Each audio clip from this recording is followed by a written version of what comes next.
Paris, 1944. The air is electric with liberation, but beneath the cheering crowds, another France is stirring. A France of files, uniforms, and badges. For 4 years, the police had served under a government that pledged obedience not to the Republic, but to Marshal Pétain and to Berlin. Now, as tricolours reappear on public buildings, the same men who once enforced the orders of Vichy find themselves answering to the reborn Republic. The question is immediate and haunting. Who can still be trusted to uphold the law when the law itself has just been reborn? To understand this crisis, one must return to 1940, when France fell and the Vichy regime rose in its place. On 10 July that year, Parliament granted extraordinary powers to Pétain. Within weeks, the structure of French governance was rewritten, and with it, the foundations of law enforcement. A new order was built on hierarchy and submission. The police were to become the disciplined arm of a regime that preached national revolution. On 23 April 1941, a law drafted under René Bousquet transformed a patchwork of local and municipal police forces into a single police nationale, centralized under state control.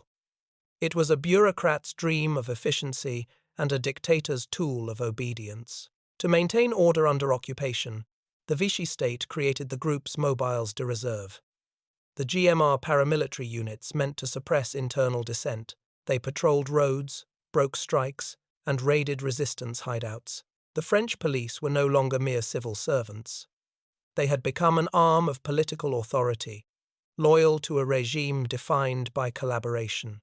By 1942, that loyalty would be tested in the most infamous operation of all. In July of that year, French officers carried out the mass arrest of over 13,000 Jewish men, women, and children in Paris. The rafle du WWII was planned by Nazi occupiers, but executed by French hands. Reports at the time recorded the chilling efficiency of the operation. Whistles at dawn, doors forced open. Families marched through the streets under the watch of their own police. No German troops were present in most arrests. The memory of that roundup would linger as one of the darkest stains on French policing, proof that legality, when divorced from justice, could serve tyranny. Not all officers complied willingly. Some leaked information to resistance cells or falsified records to save those at risk. But institutionally, the police had become complicit. Orders from above flowed through a disciplined chain of command. Conscience was replaced by procedure. By the war's later years, public resentment was deep. In towns like Marseille and Lyon, underground leaflets named and shamed officers who enforced Vichy's decrees. To ordinary citizens, the police uniform symbolized not safety, but surveillance. By 1943, even as defeat loomed for Germany, Vichy's police continued to pursue its internal enemies, resistance networks, draft evaders, foreign laborers, under the pretense of maintaining order. The apparatus of repression remained intact, its leaders still ambitious.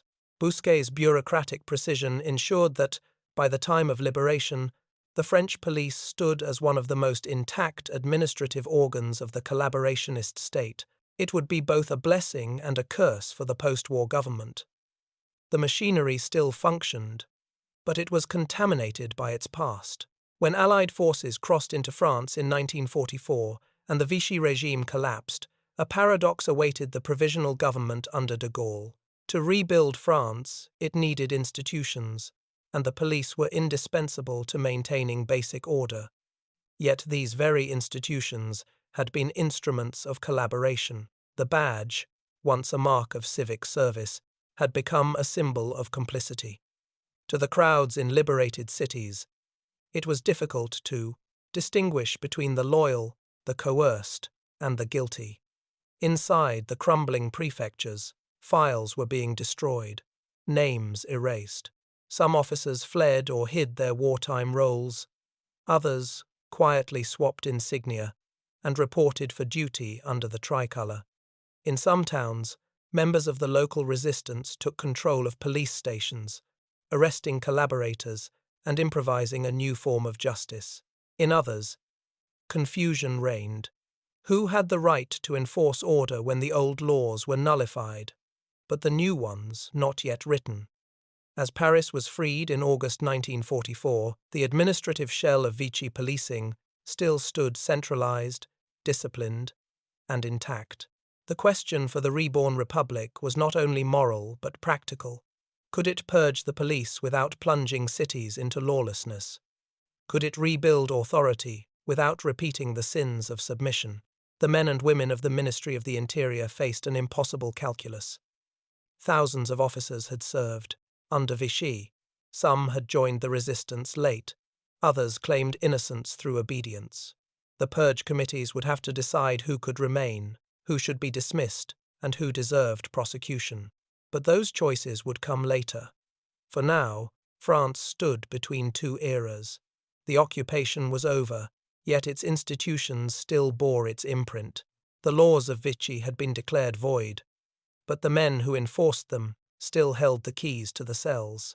As the tricolour rose once again over the police headquarters in Paris, the question lingered in every corridor. Could a state reclaim its soul without losing its grip on order? The liberation had come, but for France's police, the reckoning was only beginning. On 9 August 1944, a single ordinance cut through 4 years of legal fog. In sober language, it restored the authority of the Republic and declared the constitutional acts of Vichy null and void. Overnight, decrees that had structured daily life identity, papers, professional bans, police powers lost their legal foundation. But nullifying a regime on paper did not erase the men, offices, and routines that had carried it. The files remained. The uniforms remained. In police stations from Paris to Lyon, the phones still rang, and someone still had to answer. The liberation advanced city by city, with a patchwork of authorities. Resistance committees claimed town halls. Free French representatives unfurled tricolours. Allied commanders demanded order to keep roads and rail lines open. In Paris, the prefecture of police re-emerged as a nerve centre during the August uprising.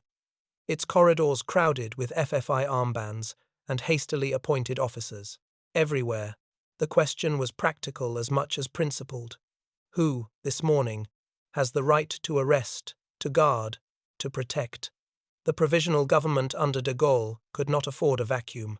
Without policing, rail depots could be looted, grain convoys hijacked, and reprisals spiral. Yet the state could not simply keep everyone in place. Citizens who had seen French badges at the doors of Jewish families who had watched neighbours dragged for questioning would not accept the old faces without a reckoning. The ordinance provided a legal reset. It did not provide a workforce untainted by collaboration. That balance would fall to the Ministry of the Interior. Adrien Tixier, a former trade unionist turned statesman, took the post in September 1944. He inherited a centralized police nationale, fashioned by Vichy for obedience and speed, and a paramilitary GMR built for internal repression. Those structures, paradoxically, were both an advantage and a liability. They could be directed swiftly from Paris. They also embodied the past. Tixier began with circulars and interim rules. Suspend suspect officials, call back those who had crossed to the resistance early, maintain public order with the least disruption possible. On the ground, liberation looked like a transition in motion. Municipalities improvised night patrols with veterans and resistance. In some places, they shared desks with career officers who had served under Vichy the day before. Weapons were unevenly distributed. Paperwork was often improvised. Identity cards bore new stamps, but old photographs. A sergeant who had once checked ration books now guarded a bridge. At every shift change, the same dilemma returned. Experience was needed to keep cities calm, but experience came wrapped in a compromised past. The legal reset had to be translated into routines. Tixier's ministry ordered the reopening of personnel files and the compilation of service records from 1940 onward. Prefects sent lists to Paris, who had executed German directives with zeal, who had refused, who had been sanctioned for insubordination. Resistance networks submitted dossiers of their own names, Dates, alleged abuses, some meticulously documented, others the product of rumor or vengeance. In the climate of September and October, the boundary between justice and settling scores was perilously thin.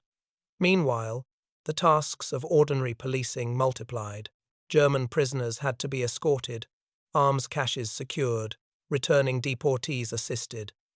Black market rings broken as shortages bit hard. Railway gendarmes guarded viaducts against sabotage.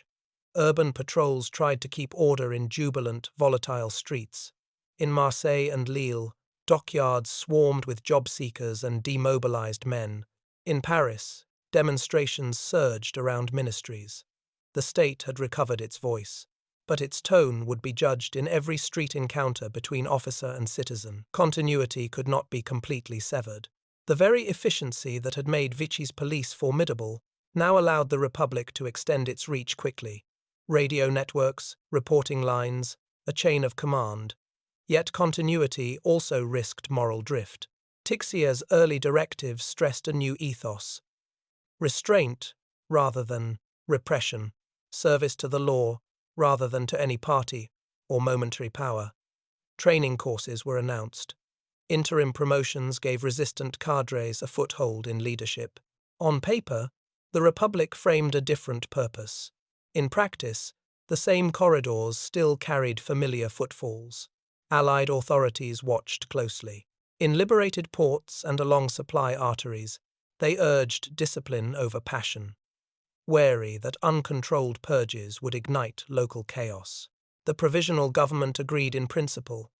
Legitimacy required procedure, not vengeance. But the public's patience was short. Families asked why the officer who had inspected their home under Vichy still patrolled their street. Shopkeepers wondered why collaborators had not been marched away. Every day that passed without a visible change eroded the promise of a moral break. Within the ministry, a solution took form: a temporary suspension for the most suspect, screening commissions to review cases, and the rapid appointment of trusted figures to sensitive posts. The GMR, those internal order troops born under Vichy, could not simply be left untouched. Their fate would signal whether the Republic meant rupture or cosmetic change.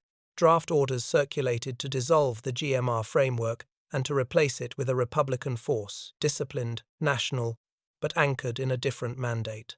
By late autumn, the machinery of judgment was assembling. Prefects designated purge committees. Investigators requested testimonies. Officers waited for summonses that could end careers or salvage reputations. Rosters were annotated in red pencil. In a single office, 2 piles grew: those to be kept for lack of proof or for proven resistance, those to be removed for zeal, cruelty, or profit under occupation. Outside, the city hummed with the relief of peace and the restlessness of unmet justice. The ordinance had redrawn the law. Now, the Republic was about to redraw the core that enforced it. Names would be called, files opened, oaths renewed. In the days ahead, the doors of police headquarters would swing for a different purpose, not to carry out orders from a foreign-backed regime, but to decide who among its servants could remain in uniform when the uniform itself stood for a nation reborn. Stacks of dossiers lined the tables of prefectures across France. In each, the names of men whose badges had once commanded authority and now invited suspicion. It was autumn 1944, and the Republic had begun to police its own police. The process had a name that carried both moral weight and administrative tedium: l'épuration, the purge. Inside the Ministry of the Interior, Adrien Tixier's circulars outlined the method. Local commissions would review personnel files, hear testimonies, and recommend disciplinary measures ranging from dismissal to imprisonment. In practice, the purge was messy. Prefects complained of missing records, incomplete lists, and witnesses driven by revenge. The archives of Vichy had been burned or hastily hidden. Much of what survived was tainted by wartime propaganda. Yet the work went on. A democracy had to be seen purifying itself. In cities such as Lyon, Toulouse, and Marseille, Committees convened in cramped offices. On the walls hung two symbols, the tricolour flag and a crucifix or Marianne bust, depending on the region. Both stood as reminders of what the new France wished to be: moral, lawful, republican. But inside those rooms, the debates were rarely clear-cut. How to judge a constable who had enforced German curfews yet later joined the resistance? What of a commissioner who had signed deportation orders but claimed he feared execution if he refused? Justice, in 1944, wore the face of compromise. Thousands of officers were suspended pending review, some never returned. Others reappeared weeks later with a new posting and an oath of loyalty to the Republic. Reports differ on the scale. Estimates range from 10 to 20% of the national force dismissed or reassigned. In Marseille, researchers later found that nearly half of the senior leadership had served under Vichy but were retained for lack of replacements. The purge, ambitious on paper, proved selective in reality. France could not afford to dismantle its entire police force while looting, revenge killings, and shortages threatened to pull the country into chaos. Public opinion followed the process with impatience. Newspapers printed the names of notorious collaborators. Crowds gathered outside courtrooms where officers stood trial. Yet, for every high-profile conviction, hundreds of minor cases ended quietly: disciplinary transfers, early retirements, or nothing at all. The resistance, once unified against the occupier, fractured over the issue. Some factions demanded radical cleansing.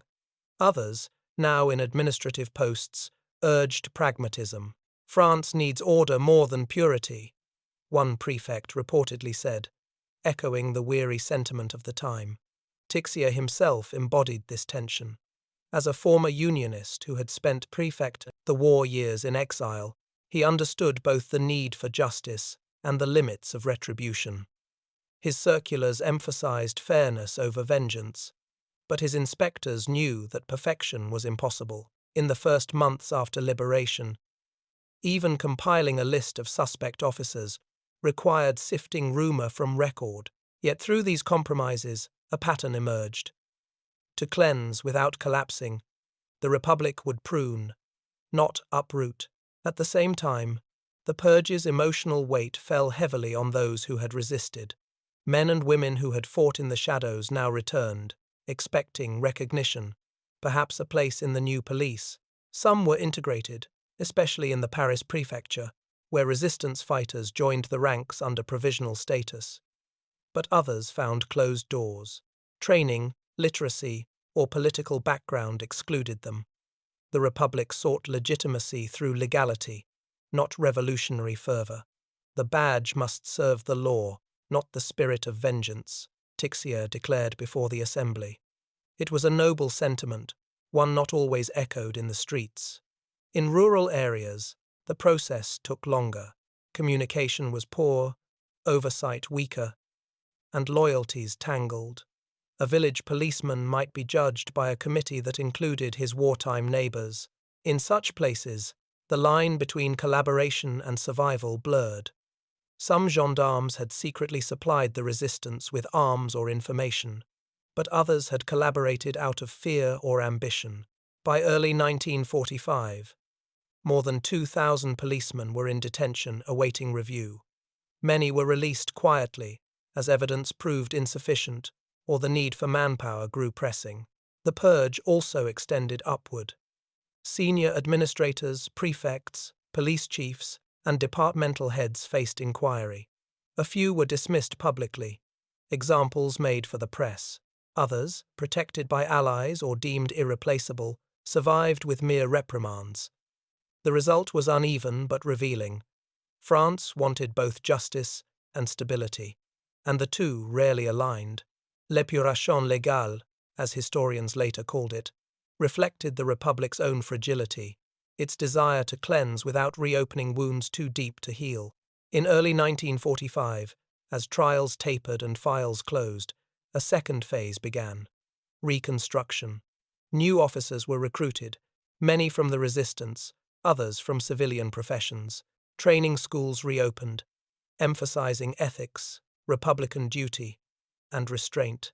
Yet even within these new halls, instructors were sometimes men who had worn the Vichy insignia only a year before. The purge had changed faces, not structures. The uniforms were freshly pressed, but the habits of hierarchy remained. Still, for many citizens, the sight of new badges in the streets offered reassurance. The night patrols resumed, ration frauds were investigated, and the curfews of occupation gave way to the routines of peace. But beneath the surface, France's law enforcement was a patchwork of old and patic spate, new its continuity, a quiet scandal, its functionality, a quiet relief. The police had survived not by transformation alone, but by adaptation. By the spring of 1945, the files on most purge cases were sealed, stamped classé sans suite. To rebuild an institution capable not only of enforcing law, but of embodying it. And in that task, Tixier and his ministry turned from judgment to design. The next challenge lay not in removing the guilty, but in creating something better to replace them. By early 1945, the purges had slowed, but the problem remained.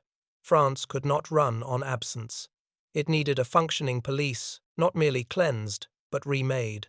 Across the Ministry of the Interior, the language of justice began to shift from retribution to reconstruction.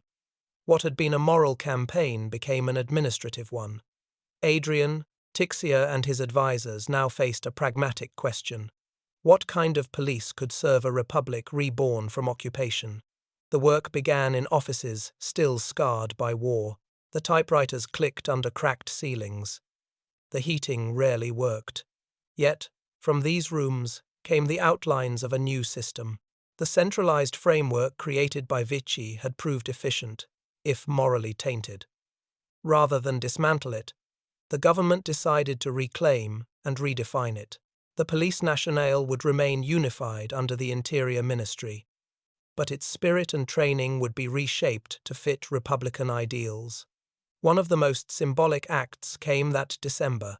On 8 December 1944, the groupes mobiles de réserve, Vichy's paramilitary formations designed for internal repression, were officially dissolved. In their place rose the companies Républicains de Sécurité, CRS. The name itself was deliberate. Republican, not state. The CRS inherited the equipment, and many of the men, from the GMR. But its mission was rewritten to protect public order, not enforce submission. The change was more than cosmetic, yet not quite revolutionary. Continuity of personnel ensured readiness.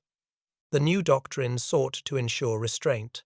In police schools, instructors revised curricula that had once glorified obedience and authority. New syllabi emphasized legality, neutrality, and public service. Cadets read from newly printed manuals bearing the Republican seal, replacing the slogans of the National Revolution with mottos of liberty and duty. Tixier insisted on symbolic gestures too. Ceremonies of allegiance to the Republic, public reinstatements of officers cleared by purge commissions, and badges redesigned with Republican imagery. The goal was psychological as much as structural, to turn an instrument of fear into one of legitimacy. Recruitment posed its own challenge. The war had drained the ranks, morale was low, pay poorer still. Resistance veterans filled some gaps, eager to continue serving under new colors, but their militant spirit did not always align with the discipline of policing. Some came from rural Maquis units, unfamiliar with urban order-keeping. Tixier's ministry balanced the scales carefully. Enough resistance to lend moral authority, enough career officers to maintain competence. A fragile synthesis of idealism and experience began to form. By mid-1945, reforms reached into the hierarchy itself. Prefects and commissaires received new directives outlining the limits of police powers under Republican law. Arbitrary detention was banned. Searches required warrants. Political surveillance had to be authorized by civil courts. On paper, these were not new principles.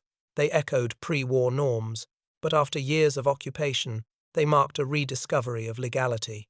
The Republic wanted its police to be feared only by those who broke the law, not by those who lived under it. Yet the work was uneven. In Paris, the prefecture of police stood as both symbol and test case. Its staff had fought during the August 1944 uprising, earning public credit, but its archives were still filled with reports signed under Vichy. For every officer celebrated as a hero, another quietly remained at his desk with an ambiguous past. The city needed its police. The Republic needed continuity. Pragmatism again softened the moral edge. Outside the capital, regional disparities widened. In the industrial north and the liberated ports of the west, shortages and unrest demanded a strong police presence. In rural areas, the gendarmerie still carried much of the load, operating under a semi-military code that changed little since the 19th century. Reform reached these corners slowly. The CRS, deployed first in major cities, became both symbol and scapegoat of the new order, praised for restoring calm, criticized for heavy-handedness when strikes or protests broke out. But compared to the GMR's reputation for brutality, the difference was tangible. For the first time since 1940, police in blue rather than khaki patrolled French streets. Behind the reforms lay an unspoken truth. The Republic could not rely on law alone. It had to rebuild trust. Every measure, the purge, the retraining, the change of symbols aimed to convince citizens that the badge no longer served a regime, but a people. Newspapers carried photos of officers escorting schoolchildren across streets, of patrols assisting the homeless during the winter of 1945. It was deliberate imagery, part of a campaign to redefine authority as protection. Still, the ghosts lingered. Families who had lost loved ones to police roundups during the occupation did not forget easily. In some neighborhoods, officers avoided certain streets, aware of the silent hostility they inspired. For them, legitimacy was not decreed from Paris. It had to be earned on the pavement, case by case, night after night. As 1946 approached, the transformation remained fragile, visible. A new chain of command tied local precincts more closely to the Interior Ministry, ensuring accountability and standardization. Training academies reopened in Cannes, Écluse, and Saint-Cyr-au-Mont-d'Or, producing a generation of officers who had known war and were determined to serve peace. The Republic's police was no longer a tool of occupation. It was an instrument of reconstruction. Yet, beneath the quiet progress, an unease persisted. Could the same administrative machinery that once served a dictatorship truly guarantee liberty? The question was left unspoken in official speeches, but echoed in private. France had rebuilt its police force. Now it had to restore the meaning behind the uniform, and that meaning would be tested not in decrees or classrooms, but in the streets, where the people who once feared the badge would decide whether to trust it again. In the spring of 1945, France was at peace again, but peace brought its own disorder. The euphoria of liberation had faded into uncertainty, shortages, and social tension. Trains groaned with returning prisoners of war, displaced civilians crowded stations, and the black market thrived in alleyways where ration cards no longer sufficed. The nation needed not only bread and coal, but a working idea of authority. And the police, newly rebuilt, still mistrusted, stood at the center of that fragile balance between order and liberty.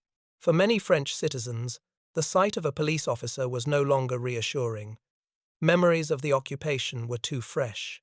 The nighttime knocks, the whispered warnings, the raids. In cafes and markets, people still lowered their voices when a patrol passed. In Marseille, a later study found that even in 1946, residents spoke of the police as those who serve the state, not the people. Decades of Republican tradition had been tarnished by 4 years of fear.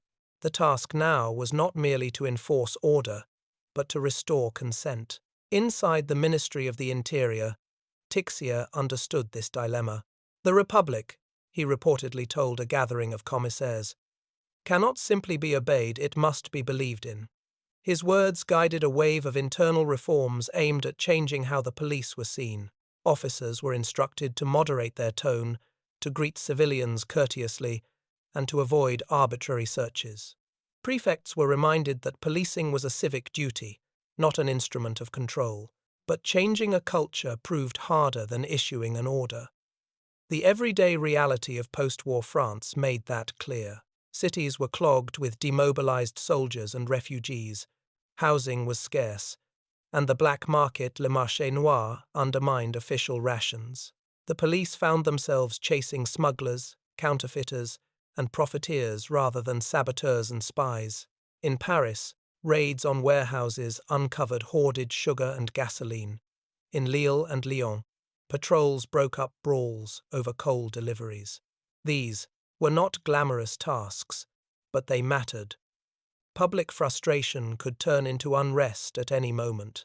When strikes erupted in early 1946, miners demanding better pay, dock workers protesting shortages, the new compagnies républicaines de sécurité were deployed for the first time.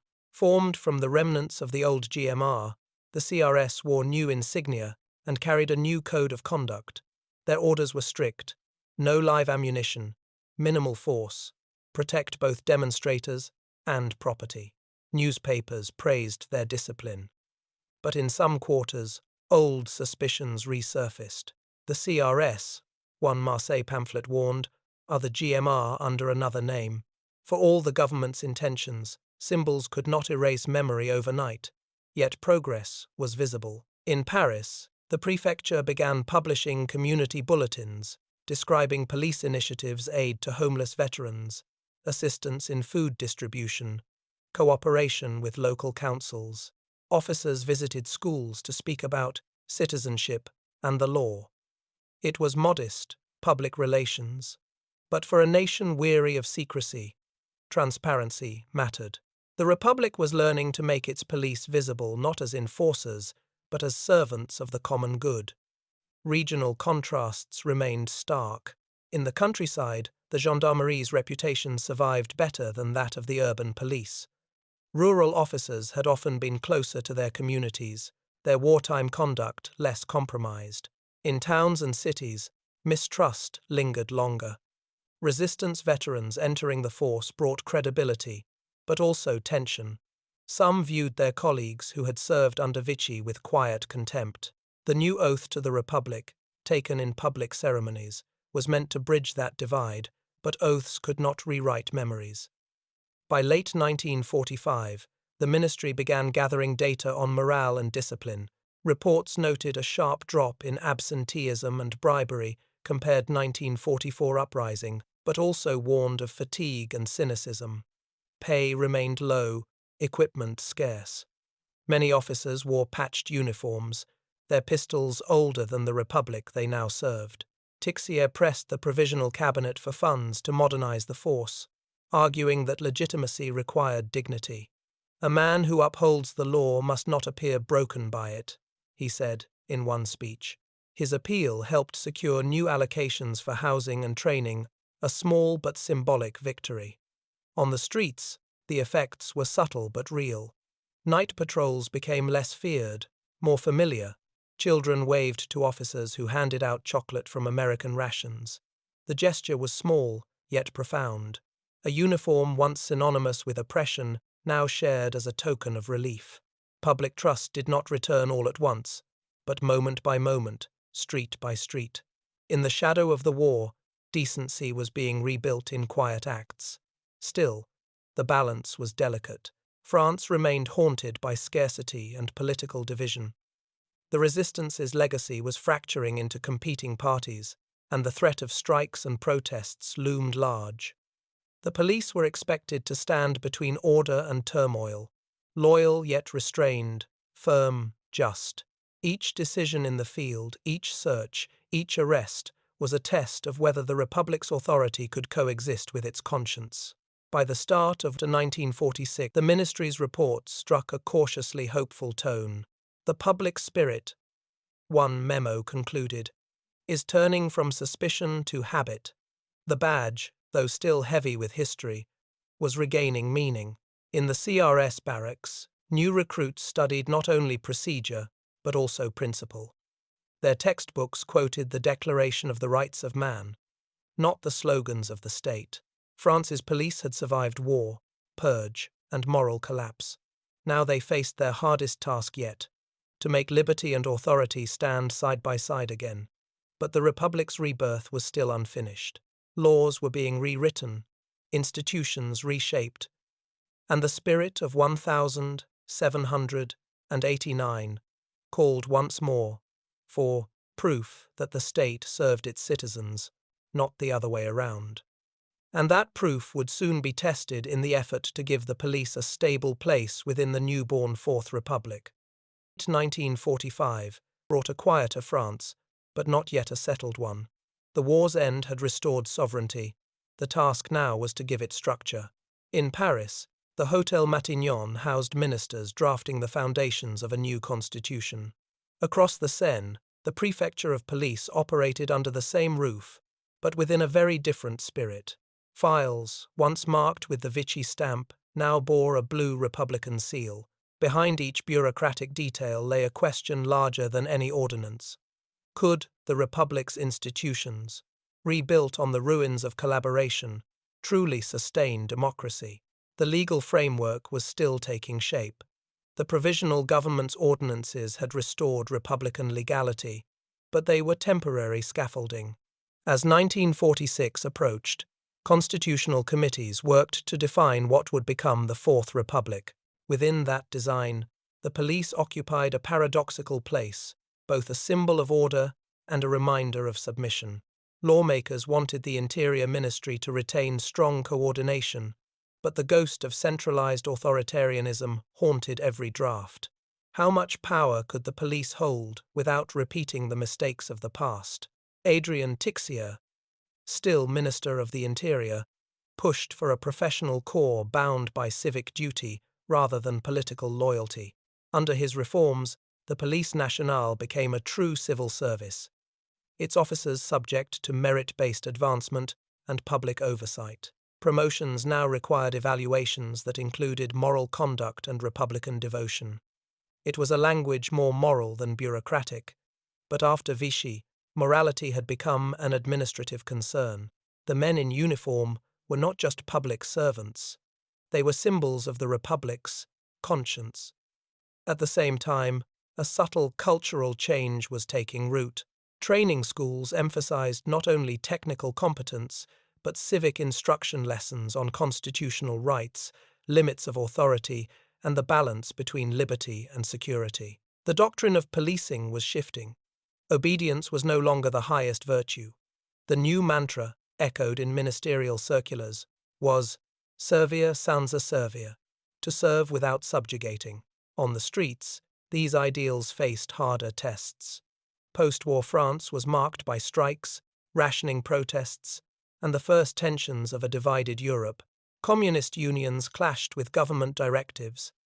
Veterans groups demanded recognition and aid.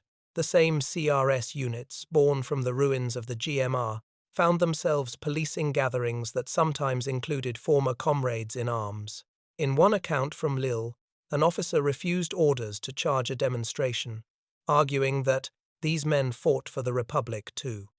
The line between maintaining order and betraying solidarity was thin, and every confrontation risked reopening wounds from the purge. Yet compared to the excesses of the occupation years, restraint had returned. Reports from prefects described a renewed moderation in policing, fewer arbitrary arrests, more mediation in disputes, and, significantly, fewer complaints of brutality. This was not universal. France remained a country of regions, each with its own traditions of authority, but the national tone had changed. The police were no longer instruments of a doctrine. They were again, imperfectly, instruments of law. In the ministries, the process of normalization continued. The last purge commissions were closed, their archives sealed. Officers dismissed without serious proof were quietly reinstated. For some, it was an act of mercy. For others, a painful compromise. Justice must not become vengeance, Tixier wrote in one memo, but mercy must not become forgetfulness. His words, hinted at the delicate balance France was trying to achieve: a republic that forgave without erasing. With the adoption of the new constitution in October 1946, the Fourth Republic formally enshrined civilian control over policing. The Interior Minister would answer to Parliament, and the police, as a national body, would be accountable to the democratic state. The clause seemed simple, almost procedural, but for a country scarred by authoritarian rule, it was a quiet revolution. For the first time in years, legality and legitimacy were no longer in conflict. In the prefecture of Paris, the same corridors that had once echoed with the clipped heels of collaborationist officials now hummed with a steadier rhythm. The bureaucracy, reborn, moved as it always had, slowly, methodically, unglamorously. But behind every stamp and signature was a larger story. That a nation which had seen its police enforce tyranny was teaching that same institution to defend liberty. Still, beneath the paperwork, unease lingered. Continuity had its cost. Many senior officers of the Police Nationale were the same men who had survived both Vichy and the Purge. The Republic's need for stability had required compromise, and compromise left shadows. Journalists occasionally hinted at unrepentant ghosts within the hierarchy, men who spoke little of the occupation but carried its habits of secrecy and control. For now, those whispers remained quiet. France wanted peace more than reckoning. By the year's end, the reforms were largely in place. The uniform had changed insignia, the oath had been rewritten, and the ministry restructured. The police once again stood as the face of a functioning state, but in their steadiness, one could sense both pride and fatigue, a nation holding itself upright after too long bowed. France had reclaimed its order. What remained was to regain its trust in its institutions and in itself.